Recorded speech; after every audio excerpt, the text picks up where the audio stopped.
muchísimas gracias de venir acá a compartir con otros hermanos y hermanas en Cristo, en comunión, adorando al Señor. Sabemos que estamos disfrutando de este verano.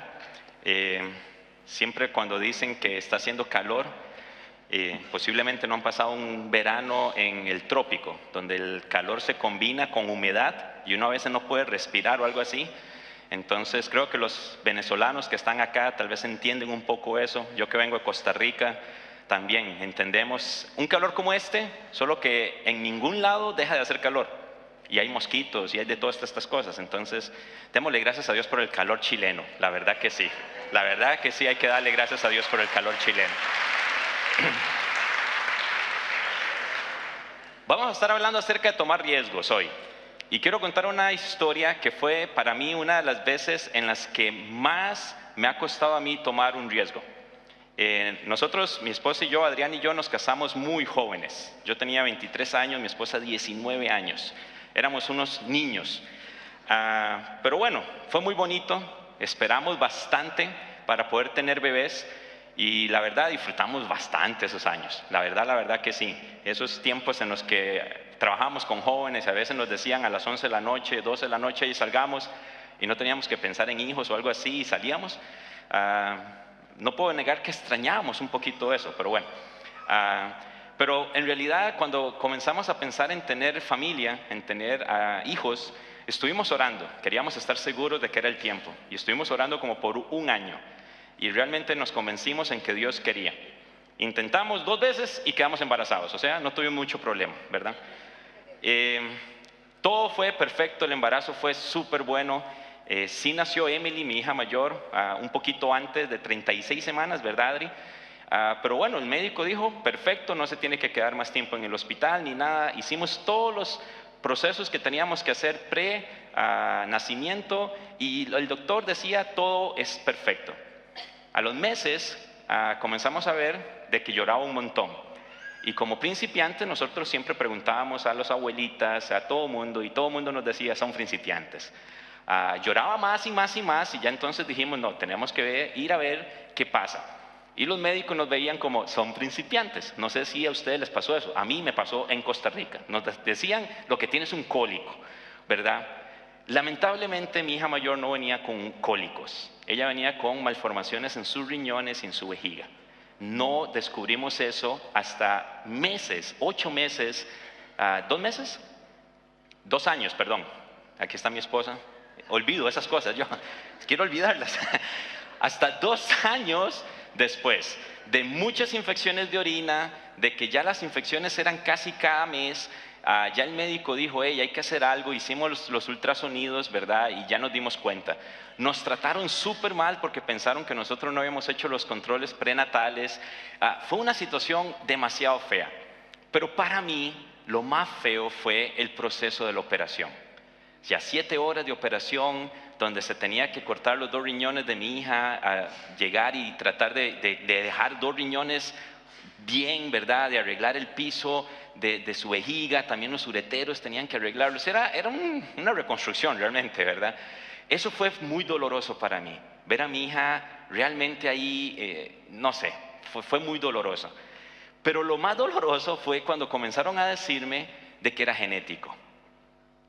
De que posiblemente, si teníamos más bebés, podían salir también con algunas malformaciones.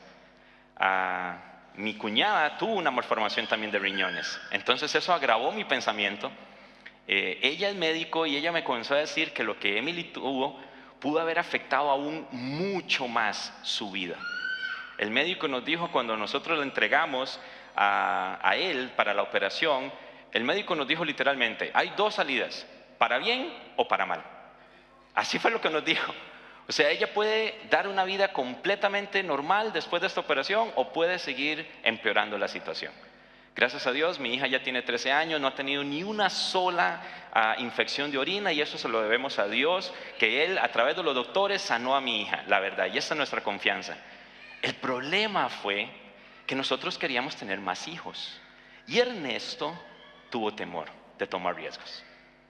Cuando yo me imaginaba que mi hija siguiente, o Aileen, las que la conocen, podía nacer con otra malformación, yo dije, no, me quedo con Emily nada más. Y la verdad, nosotros pensábamos tener 2 hijos. Después de 2 años, me costó casi 6 años convencerme de que podía tomar el riesgo de tener otro bebé. Y no sé si a ustedes les pasa o les ha tomado ese riesgo. Ustedes han tomado riesgos en su vida que cuando los toman y ven los resultados, ustedes dicen, ¿cómo no lo había tomado antes? Eso a mí me pasó con Aileen. A mí me costó tomar el riesgo de volver a pensar en que Dios quería que tuviéramos otra bebé. Y Aileen es una tremenda bendición, igual que Emily, pero cuando yo veo a Aileen, nació sana. En realidad yo digo que más bien Dios todo lo hace perfecto, porque Aileen una gotita de sangre y se muere. Yo digo, Dios guarde, hubiera pasado lo mismo que pasó a Emily, ¿verdad? Pero en realidad cuando yo veo a Aileen, cuando yo veo lo que Dios está formando en Aileen, es una alegría, es un gozo, y yo digo, ¿cómo yo en algún momento en mi vida pensé en perderme esta bendición? ¿Cómo?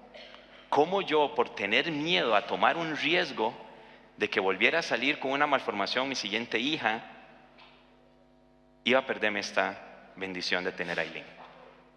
La vida, hermanos, está llena de riesgos. Y nosotros siempre vamos a estar teniendo que tomar riesgos en nuestras vidas. La Biblia está llena de historias que nos pueden a nosotros enseñar acerca de la importancia de tomar riesgos en nuestras vidas, en una congregación como esta, en nuestras familias. Está llena.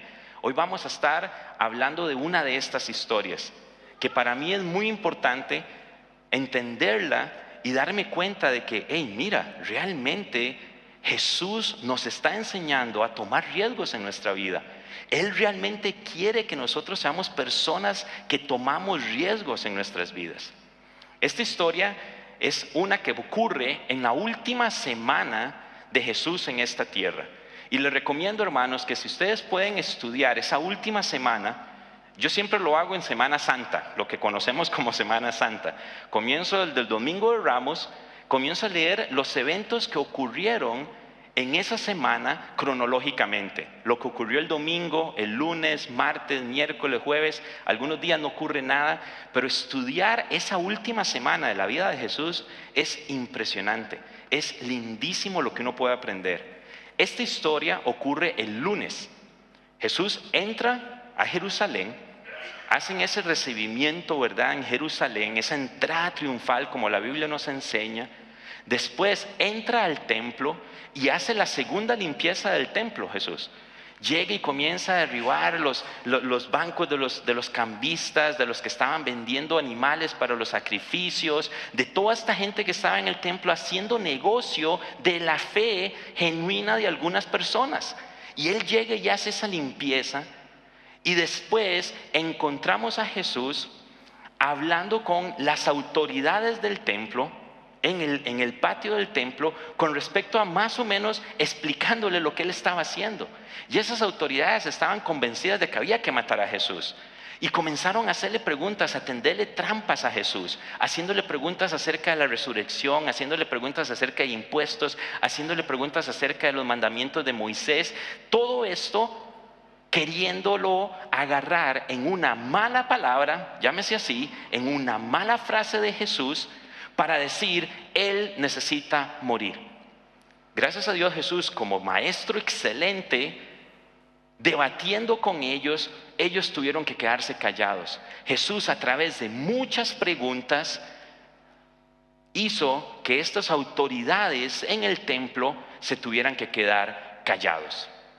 Al día siguiente, encontramos a Jesús comenzando una serie de enseñanzas vitales para nosotros. Estas enseñanzas es con respecto a lo que va a ocurrir después de su partida. Él les comienza a enseñar a sus discípulos que Él va a morir. Les comienza a recordar eso. Ya Él venía hablándoles de esto con unos meses anteriores. Pero ahora Él comienza a enseñarle a sus discípulos y a un grupo más grande de los 12, hey, yo voy a morir. Yo voy a morir. Pero también le dice lo que va a ocurrir después de su muerte. Y específicamente comienza a decir de que, hey, yo les estoy entregando a ustedes una tarea que yo voy a preguntarles a mi regreso acerca de esta tarea. Y si ustedes quieren estudiar un poquito esto, vean Mateo. Mateo 24 y 25 es donde Jesús se enfoca en estas enseñanzas. Mateo es un autor de los evangelios muy interesante, porque él en sus escritos lo que hace es recopilar algunos temas importantes en capítulos. Y lo podemos ver, Mateo 5, 6 y 7, el famoso Sermón del Monte. Él recopiló en 3 capítulos varias enseñanzas de Jesús que tienen que ver con un mismo tema. Podemos tener un tema central en esos capítulos. En Mateo 24, 25 y parte del 26 ocurre lo mismo. Mateo enseña esto que les estoy hablando con 5 parábolas. 5 parábolas que le están enseñando a los discípulos: hey, yo voy a morir, pero van a ustedes a trabajar después de mi muerte. Ustedes tienen un encargo, ustedes tienen que estar haciendo algo a lo cual yo voy a regresar después y les voy a pedir cuentas. Esto ocurre ahí. Sale Jesús del templo ese lunes y se va para el sermón, para el Monte de los Olivos. Y ahora sí agarra a los 12 y a unas cuantas otras personas, a un grupo más reducido, y le enseña la historia que vamos a estar compartiendo el día de hoy. Mateo 25, 14 al 30. Si ustedes van a sus Biblias, muy posiblemente el título de esta parte de la Biblia es Los 3 siervos, o la parábola de los talentos. Permítanme hoy explicarles a ustedes cuál es mi pensamiento en cuanto a esta parábola, ¿ok? Leo para ustedes la parábola. Dice, tengo que ponerme anteojos, qué problema.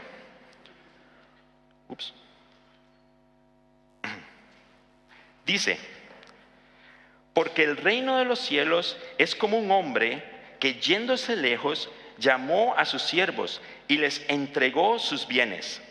A uno le dio 5 talentos, y otro 2, y otro 1, a cada uno conforme a su capacidad, y luego se fue lejos. Y el que había recibido 5 talentos fue y negoció con ellos y ganó otros 5 talentos. Asimismo, el que había recibido 2 ganó también otros 2. Pero el que había recibido 1 fue, cavó en tierra y escondió el dinero de su señor. Después de mucho tiempo vino el señor de aquellos siervos y arregló cuentas con ellos. Y llegando el que había recibido 5 talentos, trajo otros 5 talentos, diciendo: Señor, 5 talentos me entregaste, aquí tienes, he ganado otros 5 talentos sobre ellos. Y su señor le dijo: bien, buen siervo y fiel, sobre poco has sido fiel, sobre mucho te pondré, entra en el gozo de tu señor. Llegando también el que había recibido 2 talentos, dijo: Señor, 2 talentos me entregaste, aquí tienes, he ganado otros 2 talentos sobre ellos. Su señor le dijo: bien, buen siervo y fiel, sobre poco has sido fiel, sobre mucho te pondré, entra en el gozo de tu señor. Pero llegando también el que había recibido 1 talento, dijo: Señor, te conocía que eres hombre duro, que ciegas donde no sembraste y recoges donde no esparciste, por lo cual tuve miedo y fui y escondí tu talento en la tierra. Aquí tienes lo que es tuyo. Respondiendo su señor le dijo: siervo malo y negligente, ¿sabías que ciego donde no sembré y que recojo donde no esparcí? Por tanto, debías haber dado mi dinero a los banqueros, y al venir yo hubiera recibido lo que es mío con los intereses. Quitadle pues el talento y dadlo al que tiene 10 talentos. Porque el que tiene le será dado y tendrá más, y el que no tiene, aún lo que tiene le será quitado. Y al siervo inútil echadle en las tinieblas de afuera, allí será el lloro y crujir de dientes. Es un pasaje que muchas veces nosotros hemos leído, que muchas veces hemos estudiado y que muchas veces ustedes han escuchado a personas enseñando sobre este pasaje. Hoy voy a presentarles, voy a compartir con ustedes mi concepto, mi opinión, mi manera de ver este pasaje. donde yo creo que debemos de entender dos cosas para poder comprenderlo más todavía. Uno, el trasfondo del pasaje.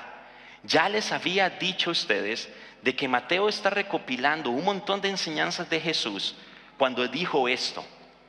Y él está hablando acerca de los últimos tiempos. Después de que Jesús haya ascendido al cielo, va a venir un tiempo en el cual su iglesia, sus discípulos iban a tener que trabajar. Y en un momento donde no sabemos nadie cuándo va a pasar, Él va a regresar y va a pedirnos cuentas. Yo creo con todo mi corazón, hermanos y hermanas, que este pasaje no tiene nada que ver con los talentos como nosotros lo hemos entendido, con habilidades, con destrezas, con que yo pueda tocar un instrumento, yo pueda hablar en público, yo pueda manejar finanzas correctamente. Yo creo que este pasaje lo que tiene que ver es con aquel día en el que Jesucristo va a volver y nos va a pedir cuentas a nosotros de algo que Él nos ha entregado. Yo creo que tiene que ver con esto. ¿Por qué? Miren el pasaje. Número 1. Esta parte como inicia el versículo 14. Porque el reino de los cielos es. En los escritos originales no está. Aún en algunas versiones de la Biblia, tal vez ustedes tienen su aplicación de Biblia, en algunas de esas versiones ya, algunas ni siquiera lo ponen. Otras lo ponen en itálica. Y otras lo ponen con... ¿cómo se llama? Como con paréntesis cuadrados, y ponen una nota al pie diciendo esto en griego no está. Eso es la parte que nos confunde muchas veces a nosotros para poder entender este pasaje, porque como dice el reino de los cielos es, ya vamos a entender de que el pasaje está hablando acerca de el reino de los cielos. Pero lo que dice el pasaje en realidad es como si. Es como si. Esto me dice a mí, bueno, ¿qué es como si? Lo encontramos en el versículo 13. Recordemos, hermanos, que los títulos en la Biblia son escritos por hombres. Esto no está en los escritos originales. La Biblia no tiene las divisiones que nosotros vemos en estas Biblias que nosotros tenemos, en los dispositivos o en los papeles que tenemos. Esos son títulos que nos ayudan a nosotros a entender un poco mejor. Pero algunos de esos títulos nos hacen a nosotros irnos hacia una idea de la persona que está poniendo esos títulos. Eliminen entonces el título que tienen en su Biblia y eliminen entonces las palabras el reino de los cielos es, y pongan esto. Y la idea continúa. Y Jesús está hablando en los versículos anteriores de Mateo 25:14 acerca de su venida, de su segunda venida. Y Él está diciendo, ok, mi segunda venida va a ser ¿cómo? Y comienza a explicarnos la parábola de los talentos. Él está hablando acerca de cuando Él va a regresar por nosotros. Y todos nosotros estamos de acuerdo que toda rodilla se doblará, ¿sí o no? Todos estamos de acuerdo en que Él va a regresar. Y todos debemos de estar de acuerdo en que Él nos va a pedir cuentas. Todos debemos de estar de acuerdo en que Él va a pedirnos cuentas a nosotros. Eso es lo que la parábola de los talentos me está diciendo. Ahora, otra de las cosas que también tenemos que entender para poder comprender este pasaje mejor es la palabra talento. Es la palabra talento. Antes, quiero que me digan esto. Vean lo que dice. Jesús no describe en este pasaje el reino de los cielos. Más bien está describiendo lo que sucederá cuando regrese en ese momento sobre el cual no sabemos ni el día ni la noche, ni la hora. Eso está en Mateo 25 del 1 al 13. Él está hablando acerca de eso. Y si nosotros estamos entendiendo entonces de que el Mateo 25, 14 no comienza diciendo con el reino de los cielos, sino es así, estamos comprendiendo entonces de que Él está hablando acerca de su segunda venida. Lo otro es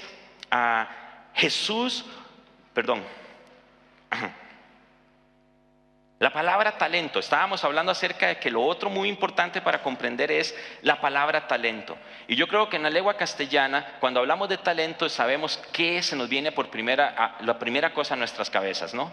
Talentos son habilidades, son destrezas. Es que yo puedo jugar bien al fútbol, es que puedo tocar un instrumento, es que puedo hacer cosas muy, muy bien.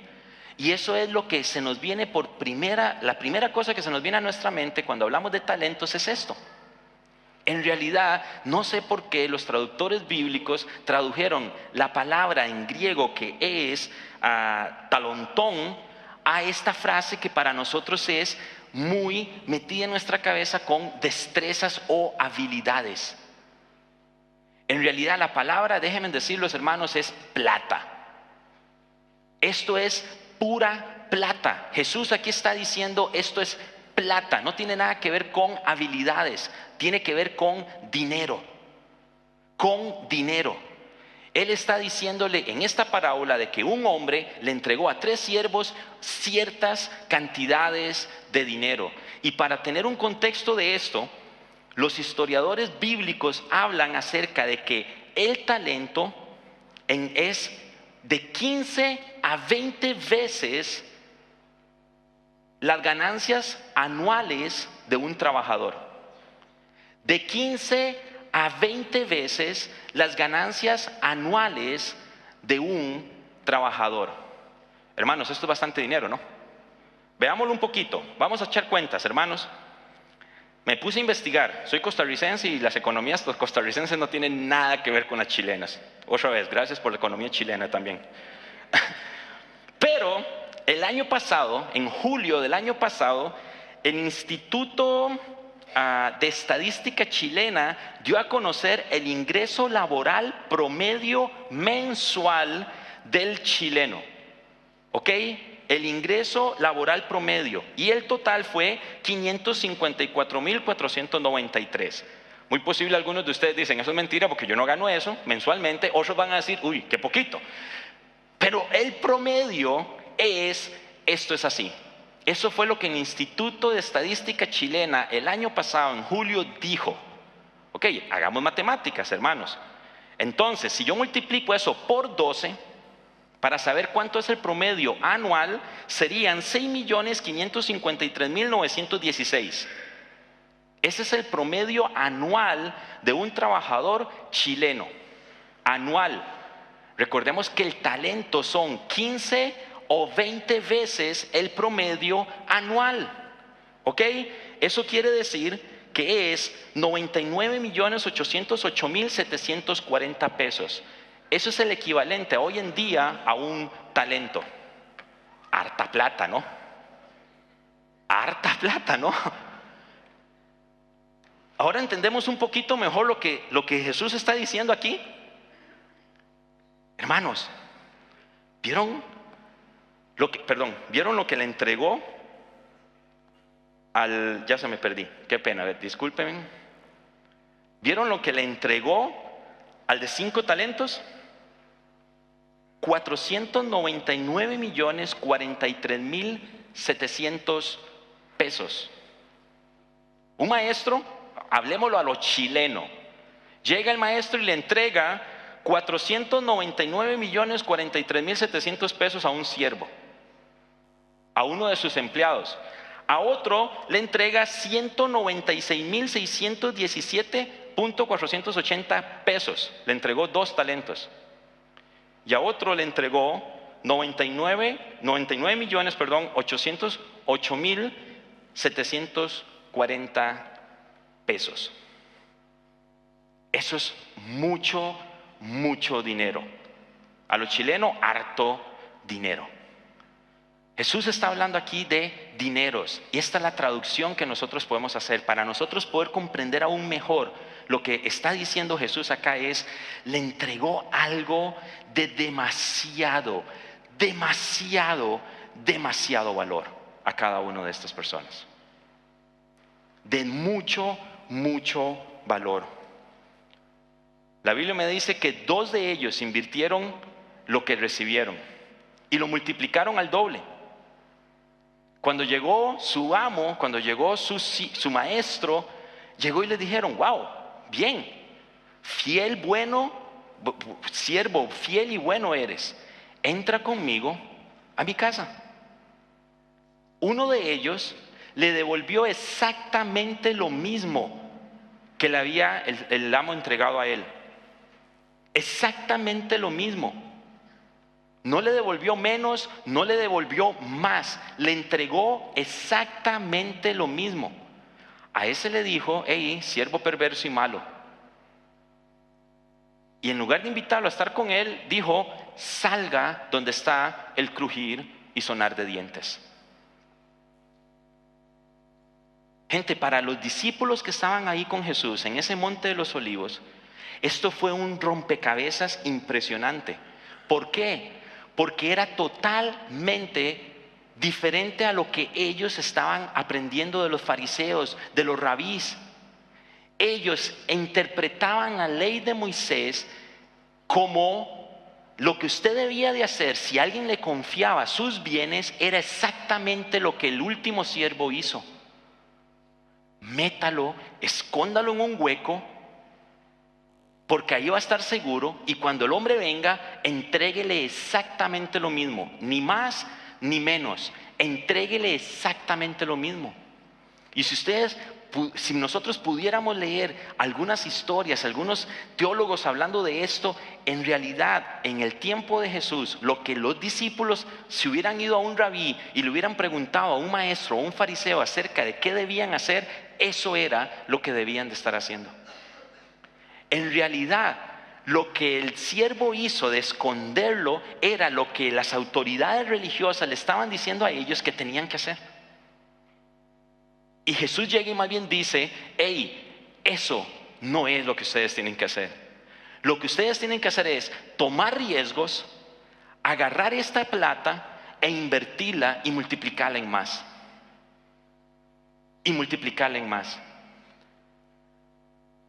Recuerden, hermanos, que esta parábola es contada por Jesús a aquellas personas que Jesús les está entregando cosas preciosísimas, cosas que son invaluables.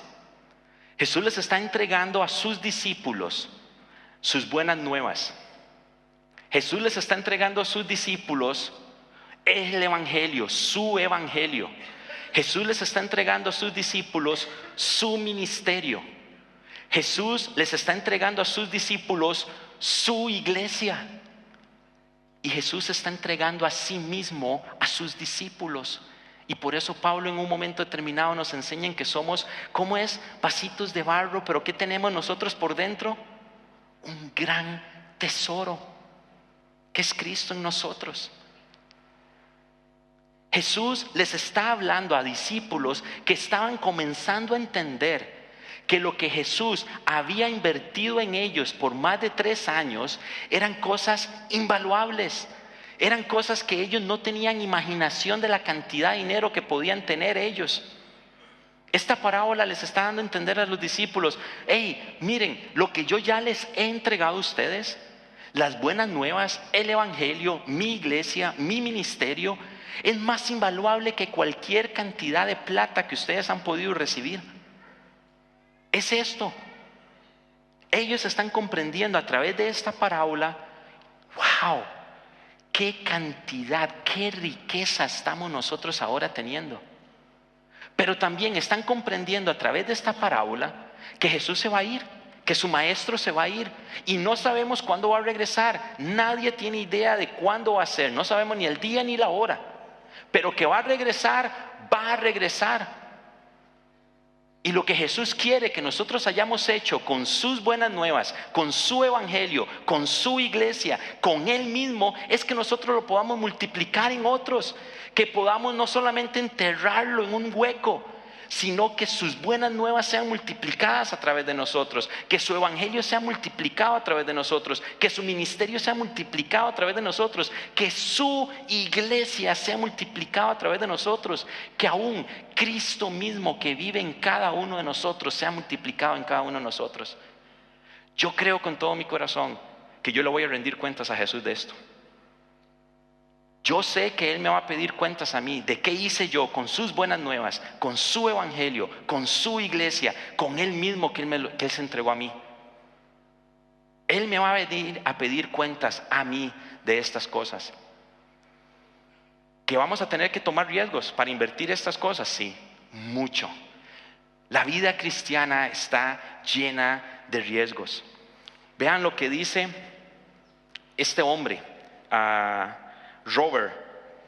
Dice, asumir riesgos se refiere a oportunidades extraordinarias para un compromiso con otros que cambian la vida dando pasos hacia una mayor incertidumbre, una mayor probabilidad de incomodidad, resistencia o sacrificio.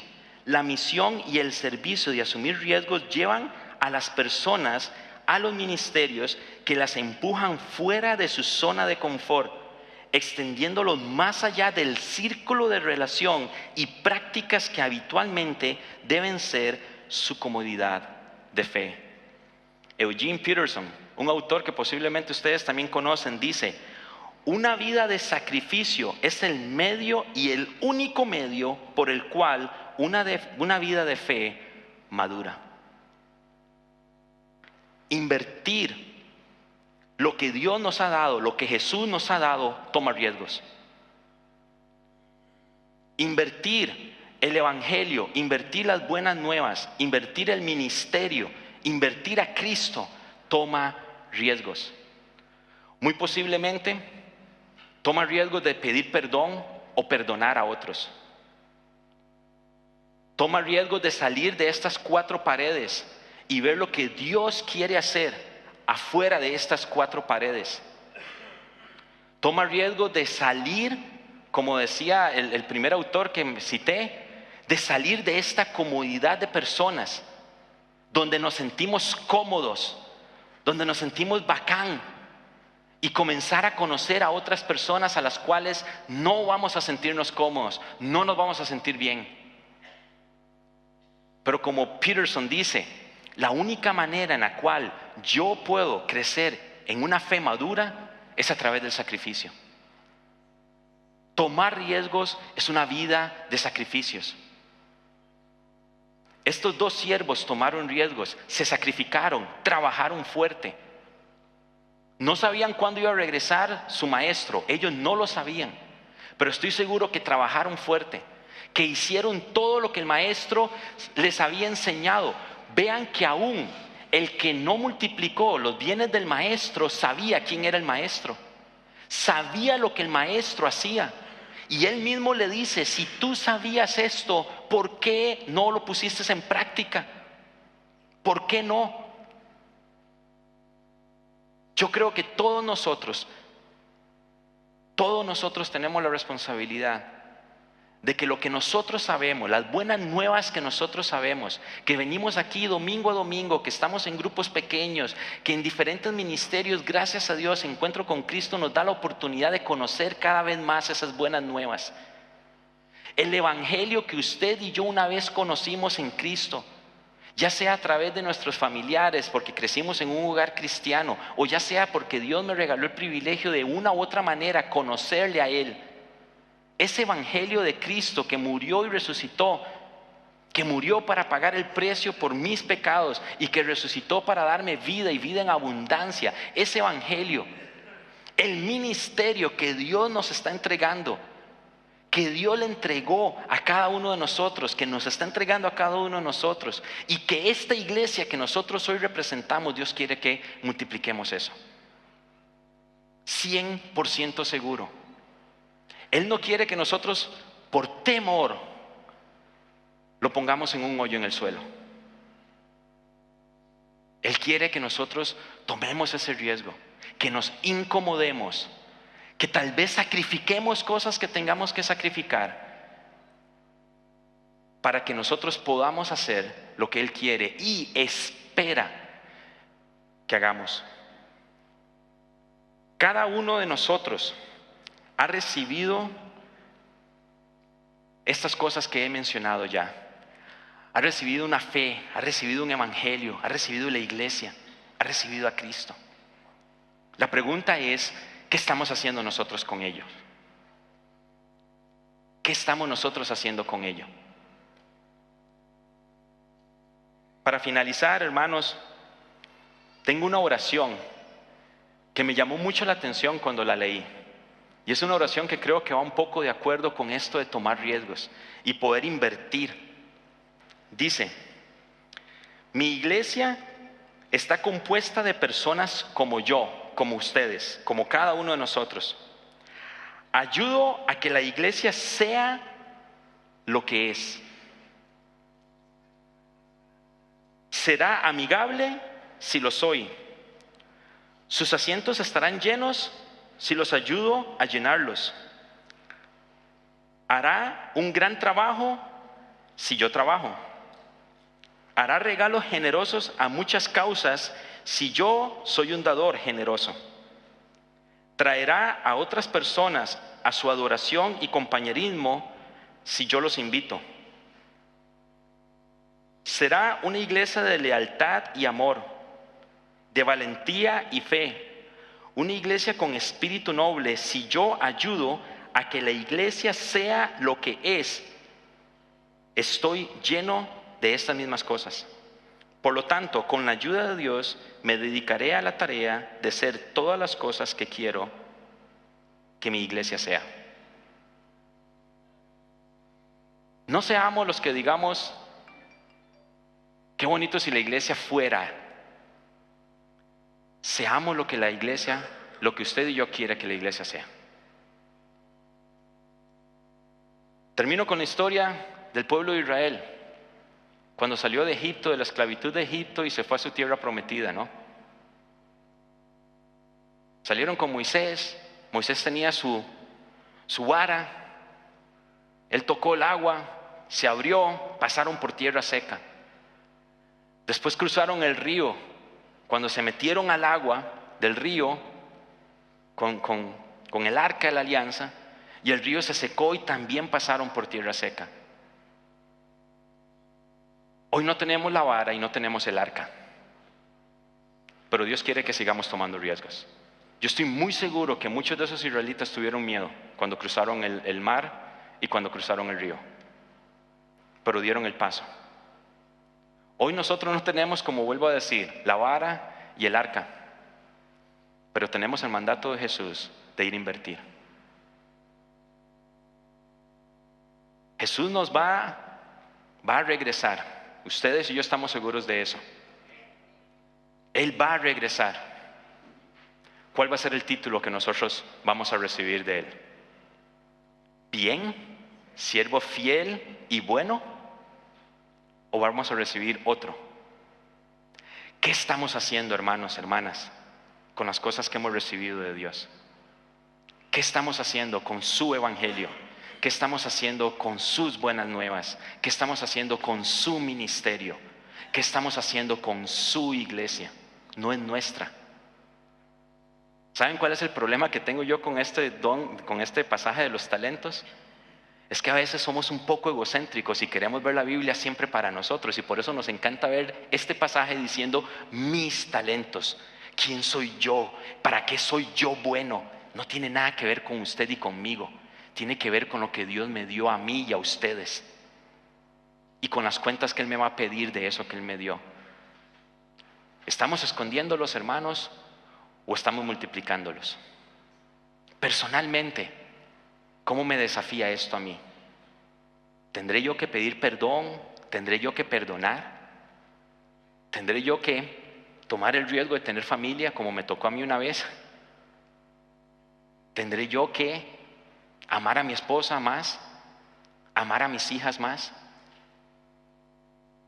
Con las buenas nuevas, con lo que yo sé de lo que Dios ha aprendido en esta iglesia y en todos los otros lugares en los que Dios me ha regalado el privilegio de crecer más en sus buenas nuevas, en sus enseñanzas. ¿Qué estoy haciendo yo con esto? ¿Estoy transmitiendo yo esto a otros? ¿Estoy multiplicando yo todas estas cosas que he aprendido a otros?